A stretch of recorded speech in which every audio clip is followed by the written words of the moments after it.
It has been said there are actually two presidencies, one involving domestic affairs, the other involving foreign affairs. While very few chief executives have been known for both, there have been many presidents whose main focus has been abroad. Men who have sought ways to exert America's influence on the world stage.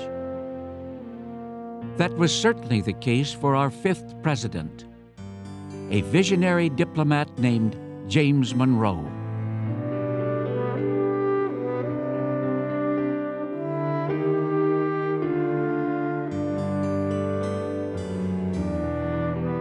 My family was from the Highland of Scotland.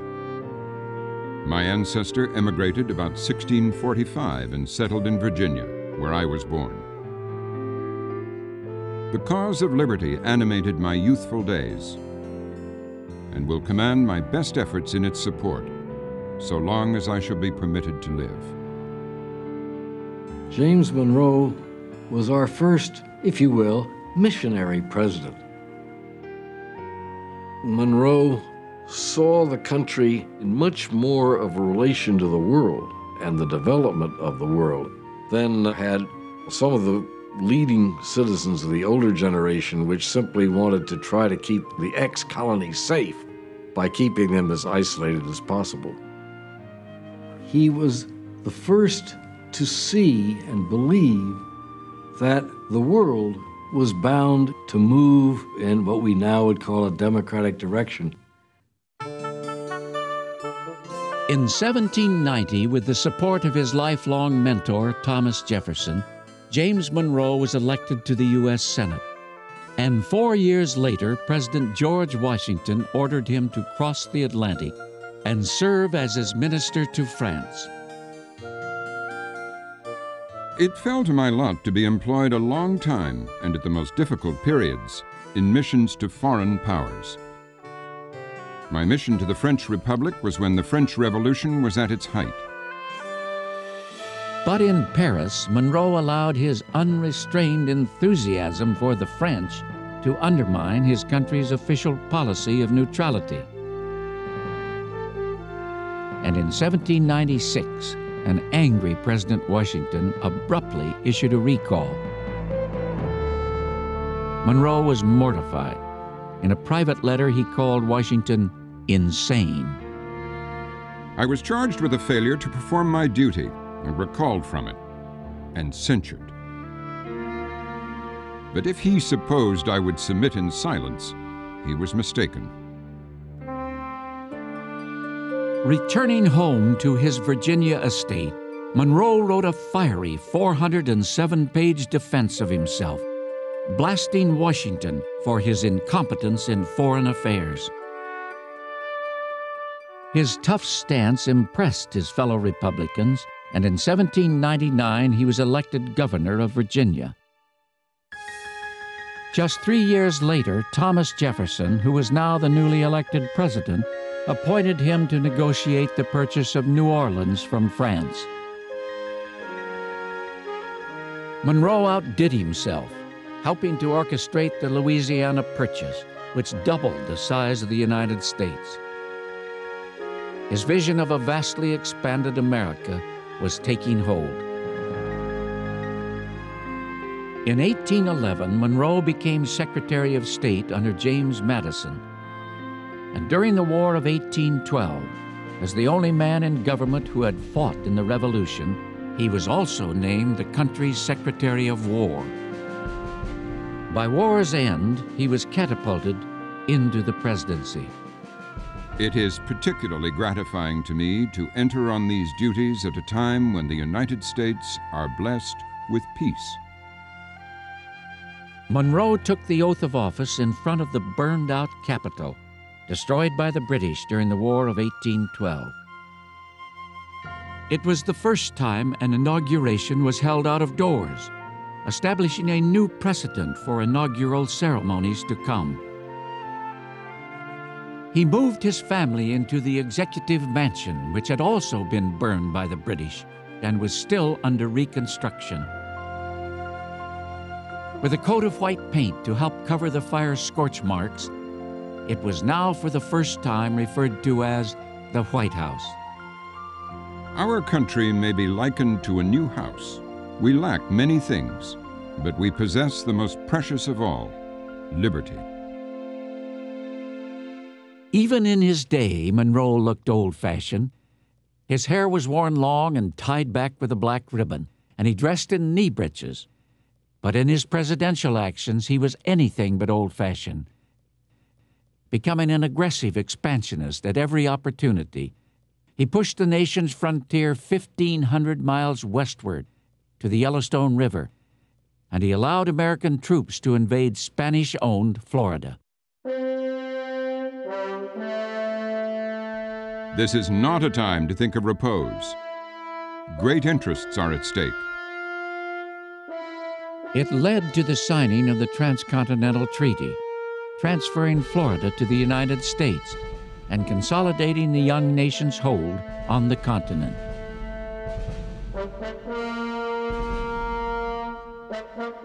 The American continents are henceforth not to be considered as subjects for future colonization by any European power. Monroe then boldly closed off the entire Western Hemisphere to European intrusion in an effort to protect not only America, but new democracies in Latin America as well. His policy became known as the Monroe Doctrine. What it was a declaration in his annual message to Congress, declaring that the European powers should keep their hands off the Americas in the way of further expansion. It is what Mr. Monroe is remembered for. Everything else about him is long since passed out of common knowledge. In the end, the presidency took its toll on James Monroe. His wife said, "My husband pays dear for his White House. It has cost him all his peace and the best of his manly attributes." In 1825, Monroe retired to a farm outside Washington he called Oak Hill. Increasingly obsessed with his own privacy, he destroyed all his personal papers. And 6 years later, he quietly died. The fourth president from Virginia, he possessed none of Thomas Jefferson's eloquence, or James Madison's genius, or George Washington's stature. But James Monroe had presided over a vast expansion of the American empire. He had spoken out as if the United States was a world power, and in doing so, it began to become one.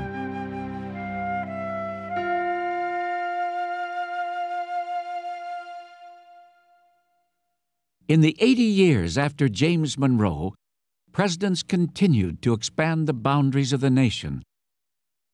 But under every president through Grover Cleveland, America remained deliberately isolated from Europe. That all changed at the very end of the 19th century, under the leadership of William McKinley.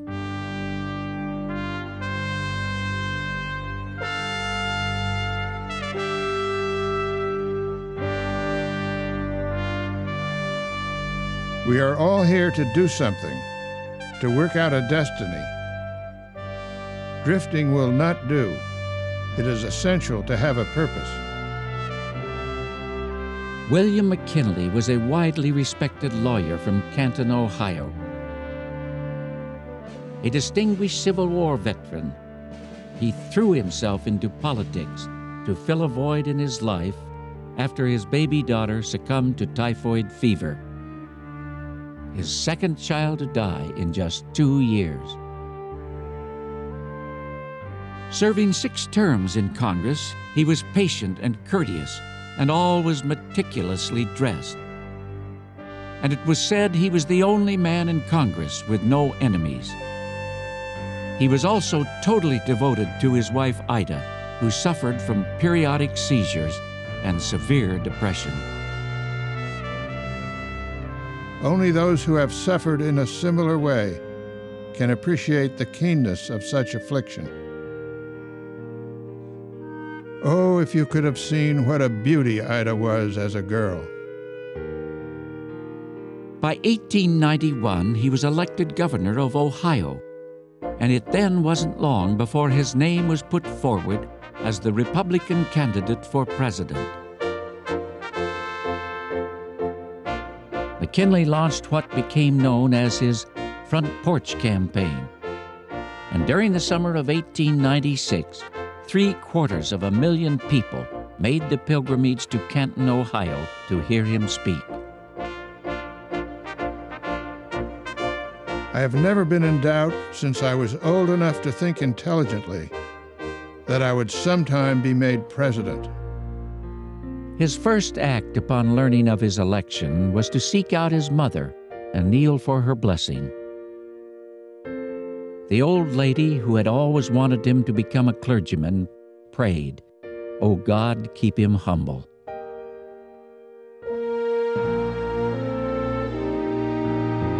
McKinley came to office as uninterested in foreign relations as any president we've had. He was enormously interested in domestic affairs, but he had to learn what he could about foreign relations once he was in the office. He was a man of short stature, 5'6", I believe, who'd gained a little more weight than was good for him, but he was immensely likable. I don't know any other president with whom he can be compared in this respect, except Dwight Eisenhower. During his first year in the White House, McKinley was forced to confront a crisis in Cuba, which was fighting for its independence from the Spanish Empire. Determined not to become involved in a war, he ordered the American battleship, the Maine, to anchor off Havana and simply observe. But on February 15, 1898, the Maine mysteriously exploded, killing more than 250 on board. When the news reached the United States, it was assumed the Spanish had attacked the ship, and war fever broke out across the nation. But McKinley resisted. Critics accused him of cowardice and indecision, and under the stress of the crisis, the president grew haggard. Sleepless, he paced the White House by night. I was one of those who held back to the last moment. If McKinley had refused to ask for a declaration of war, most historians think Congress would have imposed a declaration of war upon him. McKinley dragged his feet against an aroused opinion as long as he could, and he only decided for war when he felt the time had come, consensus was such that he had to move. Then move he did.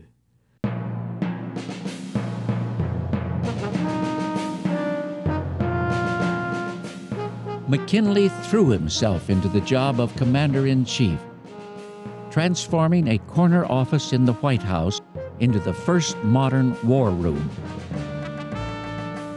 His target was Manila Bay in the Philippines, where Admiral George Dewey rapidly destroyed Spain's Pacific Fleet.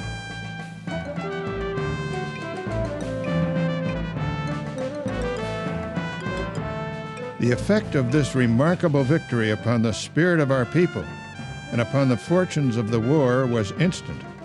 A prestige of invincibility attached to our arms. It was followed by a massive attack against the Spanish Navy in Cuba. In less than 3 hours, all the Spanish ships were destroyed. The hand of God was in the ordeal. With McKinley seeing it as a unique opportunity to spread American ideals abroad, the U.S. became Cuba's protector and took possession of Puerto Rico and Guam. For the first time, America was becoming a world power with colonies. It is no longer a question of expansion with us. It is manifest destiny. Our flag is the flag of freedom, of hope, of civilization. But when McKinley tried also to take control of the Philippines, America was accused of becoming the new oppressor. Angry Filipinos called for death to the tyrants, war to the false Americans who have deceived us. And on February 4th, 1899, fighting broke out. Nothing is left for us to do but to put down the rebellion. This territory is ours, and we mean to carry our civilization there. It became America's first overseas guerrilla war, and atrocities abounded. Captured Filipinos were forced to dig their own graves. Then they were lined up and shot. Whole villages were set on fire, and entire towns were leveled. One American general wrote, "It may be necessary to kill half the Filipinos in order that the remaining half be advanced to a higher plane of life." It was brutal, nasty. We were not again engaged in major hostilities of such a character until Vietnam. But, of course, nothing makes it easier to forget outrages than success. And I dare say that if the Vietnam War had ended in the way that the Philippine War ended, Americans would now have accustomed themselves to and forgotten the brutalities, which is exactly what happened with the Philippines. I have had enough of it.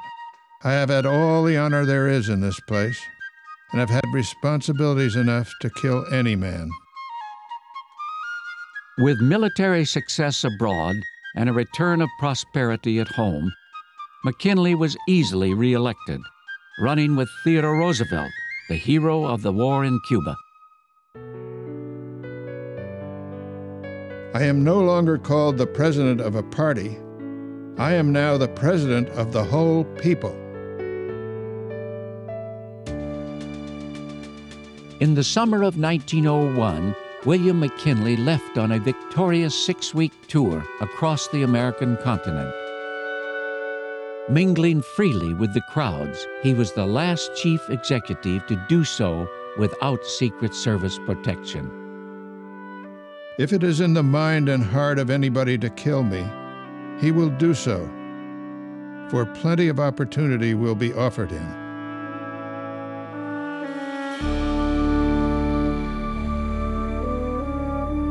On September 6, 1901, McKinley attended an exposition in Buffalo, New York.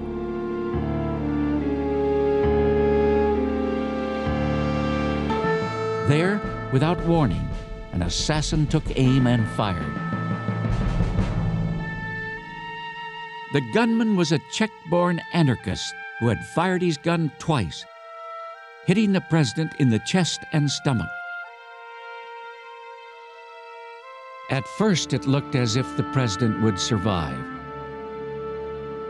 The nation's hope rose with each passing day. But a gangrenous infection set in, and within a week, McKinley's condition was determined to be fatal. His last words were spoken 8 days after the shooting. Goodbye. Goodbye to all. It is God's will, His will, not ours, be done.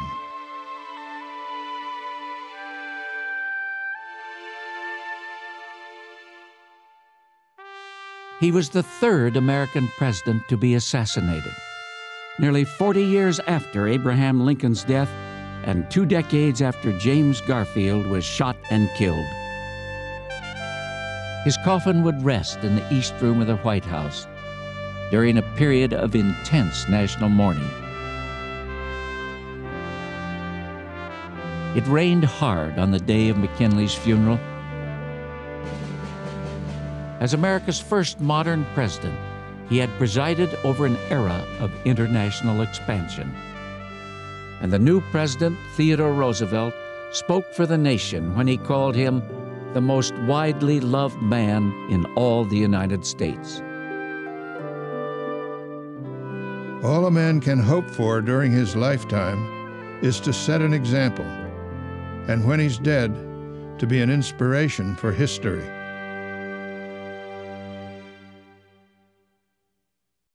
McKinley's successor reveled in America's new power. Theodore Roosevelt once said his only regret was that he didn't have a war to fight. Ironically, by the time America entered World War I just 8 years later, the country's commander-in-chief was an academic, one of the most peace-loving and idealistic men ever to fill the high office. But as it turned out, Woodrow Wilson would change forever America's position on the world stage.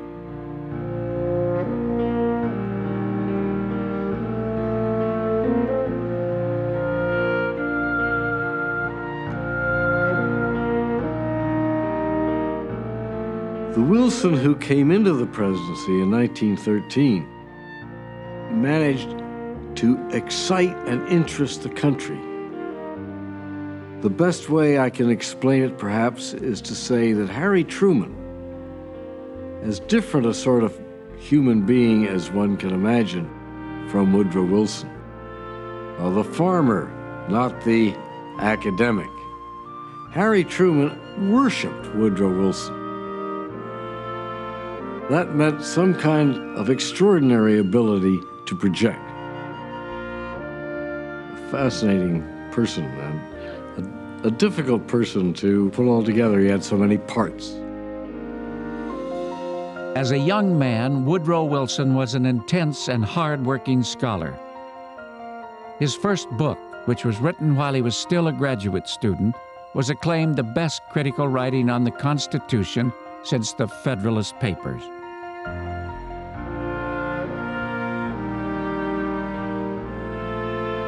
There began to dawn upon me the vision of America, an unbounded continent which was a proper setting for the jewel of human liberty.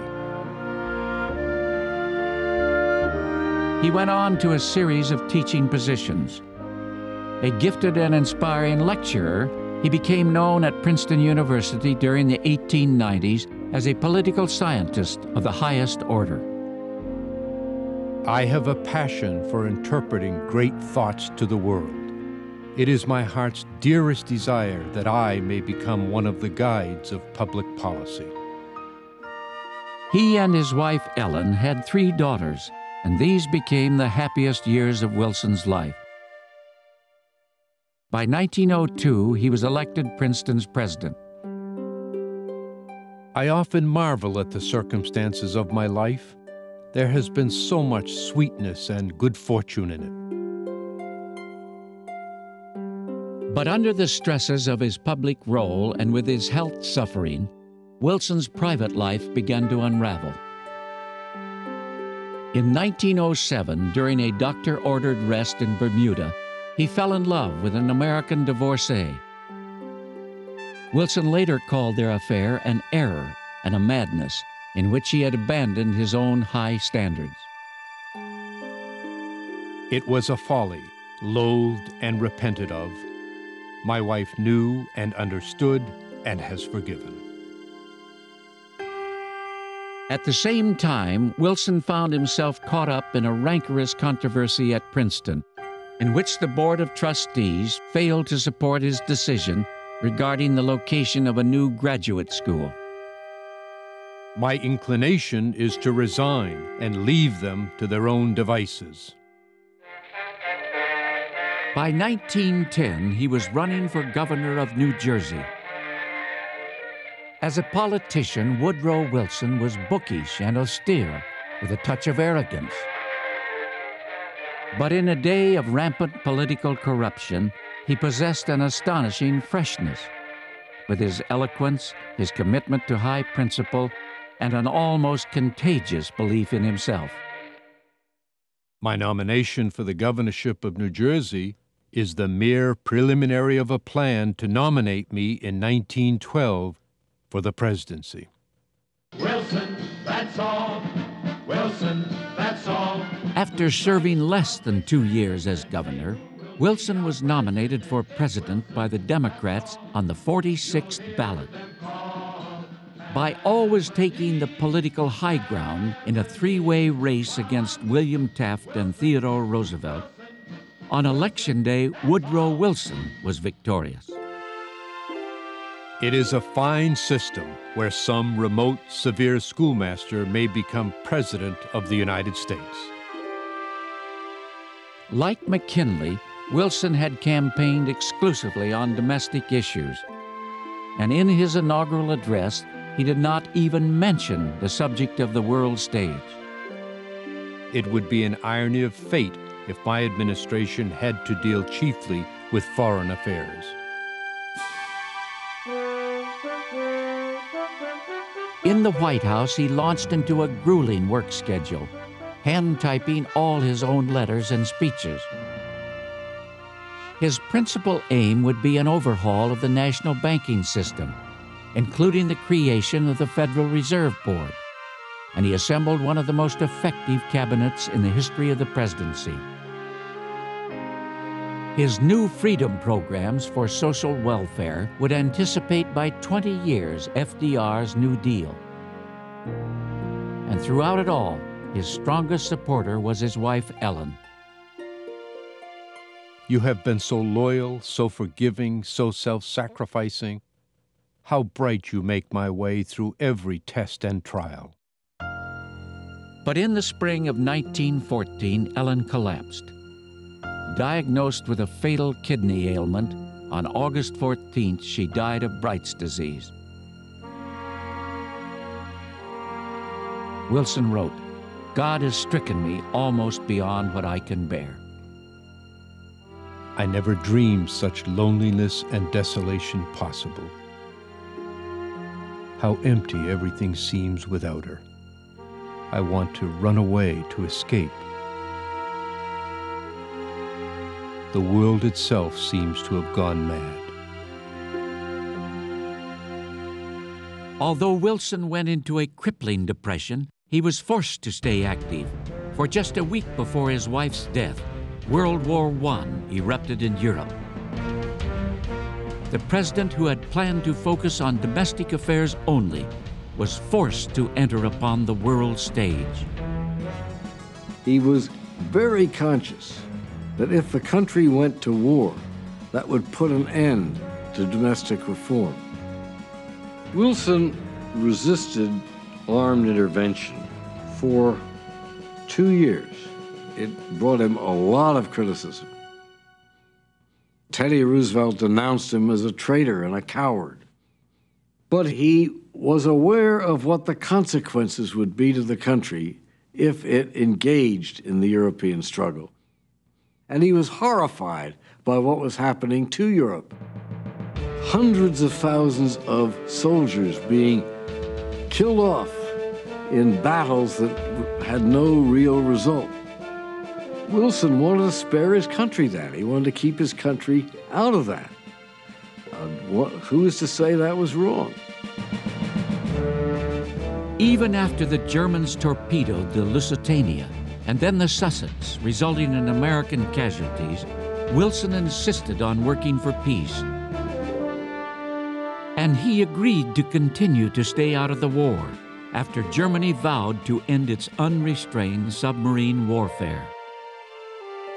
Of course I understand that the country wants action, but I will not be rushed into war no matter if every damned congressman and senator stands up on his hind legs and proclaims me a coward. In the spring of 1915, he met Edith Galt, a Washington widow, and they were married later that same year. She seemed to come into my life here like a special gift from heaven. I have won a sweet companion. She will soon make me forget the intolerable loneliness and isolation of the weary months since this terrible war began. In 1916, Wilson won re-election, hailed as the man who had kept the country out of war.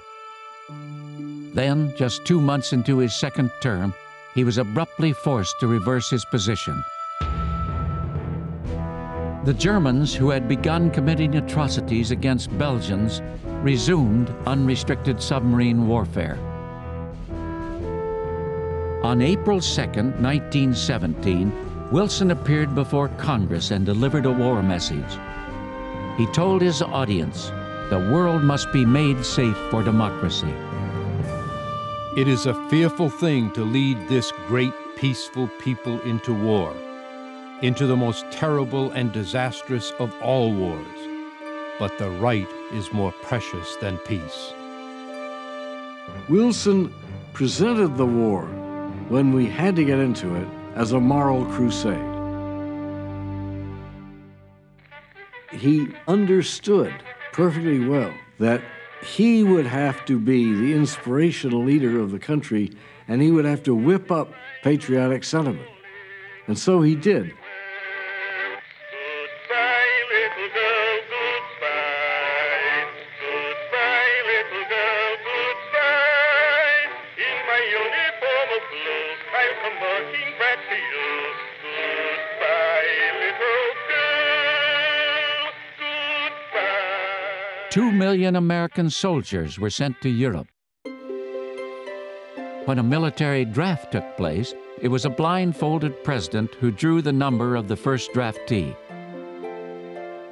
And when the White House gardeners joined the war effort, a flock of sheep kept the grass trimmed, and Wilson donated their wool to the Red Cross. When victory finally came, it assured America's permanent position on the world stage. But Wilson had a higher goal in mind. He wanted to shape a new world order in which world wars would never again happen. On January 8, 1918, he outlined 14 points for a lasting peace, and he proposed establishing what he called a League of Nations, in which law-abiding nations would pledge to protect one another in the future. I am proposing that nations should adopt the doctrine of President Monroe as the doctrine of the world. Our task is to set up a new international psychology.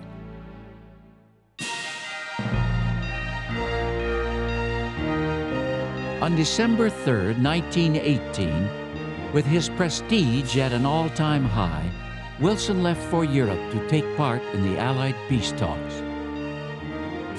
Pulling out of New York Harbor, he was the first American president ever to travel to Europe while still in office. And in France, hundreds of thousands poured out to see him. To war-torn Europeans, Wilson had become the symbol of idealism and the recognized moral leader of the free world. Before the war, Europe did not believe in us. But when they saw that America not only held the ideals, but acted the ideals, they were converted to America and became partisans of those ideals. When the Paris peace talks degenerated into a fight over conquered territories, it was Wilson alone who stood up for the highest principles. "He is the only great, serious statesman here," wrote one observer. "He is a titan struggling with forces too great even for him." When the final treaty was signed at Versailles, it was far less idealistic than what Wilson had argued for, but it included his idea for a League of Nations. As the president headed home, he knew it was now up to him to get the U.S. Senate to consent to it. To build up public support for the League of Nations, he launched a cross-country tour. We cannot turn back. We can only go forward with lifted eyes to follow the vision. America shall show the way. But on September 25th in Pueblo, Colorado, an exhausted President Wilson stumbled on the speaker's platform, and that night complained of a piercing headache. It was decided to cancel the rest of the tour, and the stricken president was rushed home to Washington. 1 week later, he suffered a severe stroke, partially paralyzing his left side and rendering him unable to move. Even after he was able to resume some of his duties, Woodrow Wilson was never the same again. The stroke had permanently damaged his sense of judgment.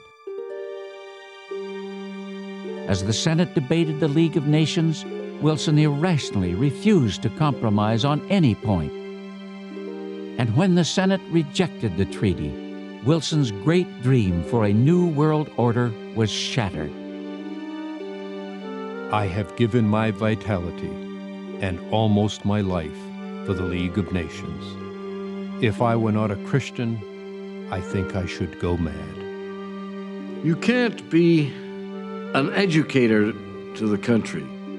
You can't mobilize its ideals if you are barely able to speak, lying in bed, suffering a stroke, and pretending that your physical condition is better than it actually is.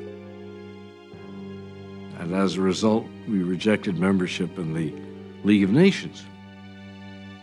He failed. One measure of his failure is Franklin Roosevelt's success with essentially the same undertaking, the United Nations, a generation later. But Wilson must have the credit for having tried to do it first in an unprecedented situation. And if he got some things wrong, the general thrust was exactly right. And history proved that. For the next 7 months, the president was a near recluse in the White House.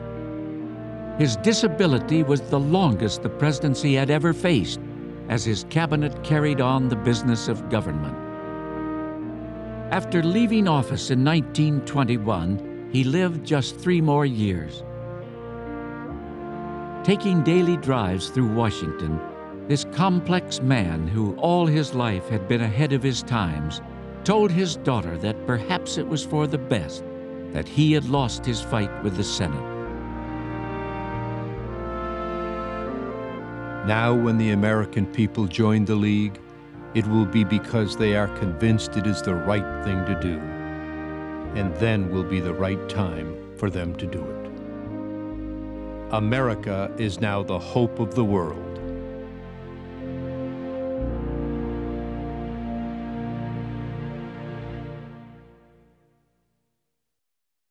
Wilson's administration was followed by 2 decades of isolation, until Franklin Roosevelt led the country back onto the world stage during World War II, turning America into the world's leading power. Harry Truman then steered the country into the nuclear age, and the Cold War that followed would require the constant attention of the next 8 presidents. The man who finally presided over the end of the Cold War was our 41st president, George Bush.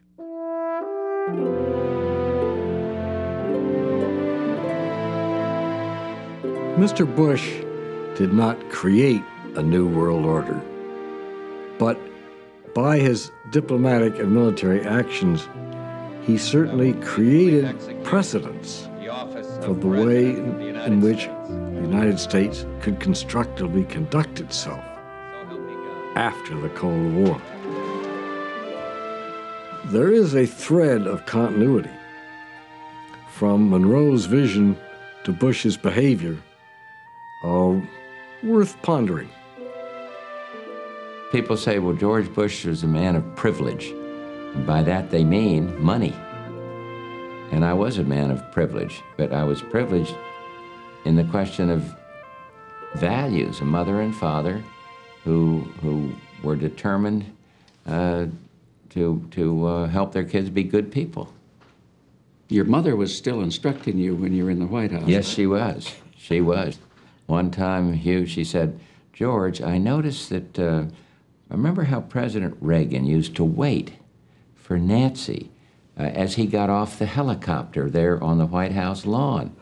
I said, Mother, you sending me a message? Well, I think it would be nice if you didn't walk ahead like Jack Kennedy used to do. She cited Kennedy. George Herbert Walker Bush was raised in suburban Connecticut, the son of a successful businessman who went on to become a senator.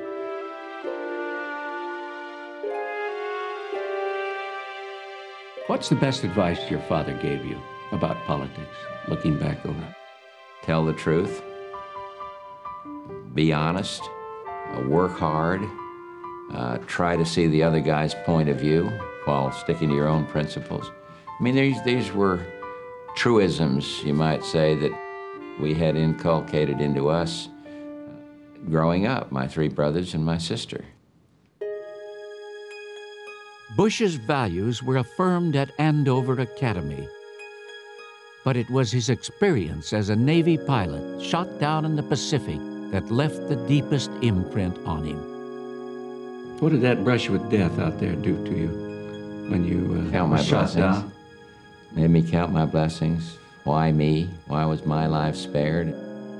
Floating around in a life raft, knowing that the fleet was going to go south in about 4 hours. It was a traumatic experience for a young guy, for anybody. Returning home after the war, Bush married Barbara Pierce, and upon his graduation from Yale, they left for Texas, where he would make his own fortune in the oil business.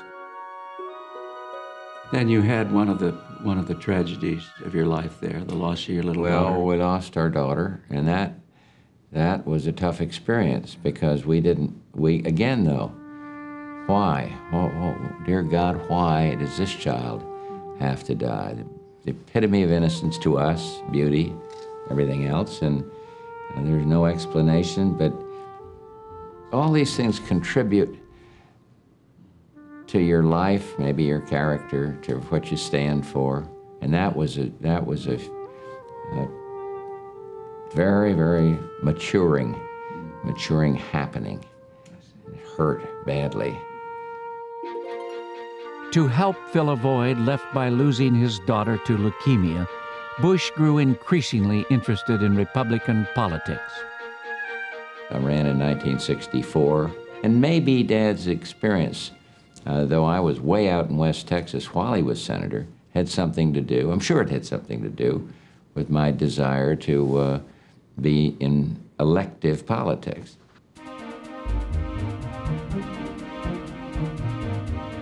Losing his run for the Senate, Bush went on to win a seat in the U.S. Congress. And over the next 2 decades, international affairs would become the main focus of his life. He served as ambassador to the United Nations, U.S. envoy to China, and then as the director of the CIA. The UN was fabulously important in terms of contacts, knowing people around the world. CIA, equally as important in terms of issues. What about being vice president now? That was a long haul, 8 years.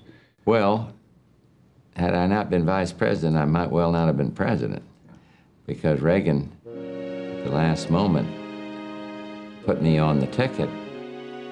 He was so good to me, and so in every single way. And so the pluses of the vice presidency far outweigh any of the confines of the vice presidency. When George Bush ran for the presidency in 1988, he promised to turn the country into a kinder and gentler nation. But Bush also made a promise that would come back to haunt him. Read my lips. No new taxes. It may be the line he's most remembered for, but as president, Bush put almost all his attention on the world stage. Did you have an inkling when you moved into the White House that the Cold War might end? I hoped it would end, but I wasn't sure it would end that fast. I wasn't sure the wall would come down. I wasn't sure Germany would be unified. I wasn't sure that the Soviet Union would have dramatically imploded as it did. Foreign affairs activate the strongest elements in the president's powers under the Constitution, and the elements with which he's got, relatively speaking, the most liberty to influence public opinion. Bush's great contribution was to make it as easy as possible for the Soviets to permit the peaceful unification of Germany. He had developed a relationship with Mr. Gorbachev. Without that access to the then Soviet leader, Very good talk this morning. that diplomacy could hardly have succeeded as well as it did. I believed in Gorbachev. I believed in his word. Some were very skeptical of that. But I think history will be very kind to Mikhail Gorbachev. The collapse of communism left America for the first time in decades without a clear mission in world affairs. Then came the killing of American soldiers in Panama. Without seeking congressional approval, Bush boldly sent in troops to capture the country's dictator, Manuel Noriega, claiming his actions were in keeping with the spirit of the Monroe Doctrine.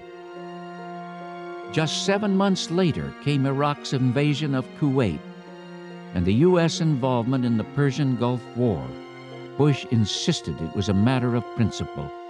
It was a test of Woodrow Wilson's vision of countries banding together to resist aggression.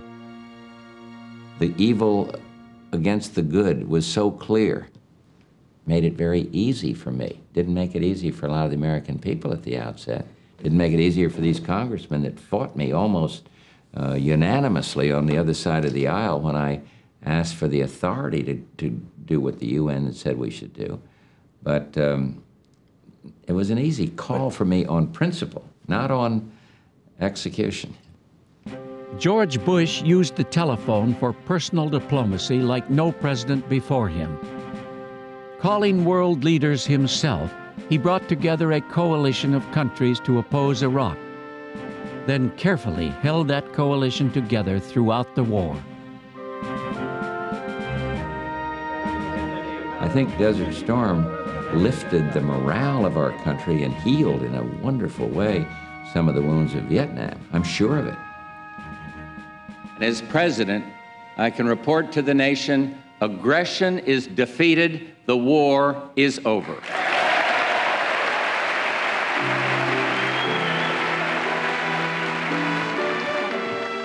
Mr. Bush, in terms of his diplomacy, his conduct of the Gulf War, his carefulness about objectives, his success with coalition building, should, by most accounts, have had a second term. He didn't. He didn't because too many of his countrymen were angry or upset about the domestic conditions of their lives. And while no president is able, in reality, to determine economic outcomes, all presidents are held to account for domestic economic outcomes in the modern setting. And Mr. Bush did not succeed in that endeavor. That endeavor is one you cannot put aside for foreign policy. In his 1992 campaign for re-election, Bush was cast by critics as a relic of the Cold War who had neglected the home front and broken his pledge not to increase taxes. In November, he received the lowest percentage of votes of any sitting president since William Taft 80 years earlier. If you had a little time to look back, what was your main stumble? Well, domestically, Imagery or no new taxes? well, I think the tax, read my lips, no new taxes. And my biggest failure was not being able to get any of our program through the Congress. So I'm seen now, I won't be when history's finally written, as a guy that was only interested in foreign affairs. Maybe you didn't read the election returns. It didn't work out quite the way we wanted. How did you take that defeat? I heard for quite a while. You didn't show much. I tried not to. Don't you remember? My father would be a good sport. You lose, keep your head up. That's a tough one, though. Yeah. A tough one. 91% of the polls, and then to slide in. And the ridicule that went with it, it hurt. It hurt a lot. But the minute we got back to Houston, Texas, and were welcomed by our neighbors, went into that little house with 2 dogs and Barbara and me and nobody else, and began to say, hey, life's pretty good, and today it's wonderful. I think we did a good job, if I could say so. I don't want to hit Mother looking down, saying I'm bragging here, but I think we upheld the honor of the presidency because I did feel the majesty of the office. You wanted the kids to have stars in their eyes when they went through the White House or looked at the West Wing, looked at the Oval Office. And I feel that way. When I walked a couple of mornings ago, 6 o'clock, I just took a morning walk to see where our dogs had run on the south lawn of the White House. And it came back to me, that same sense of respect for that majestic office. What do you want historians to say about your presidency? Did his best, did it with honor. For most of the 19th century, foreign affairs played a secondary role in the job of the presidency. It has come to dominate fully half of a president's time.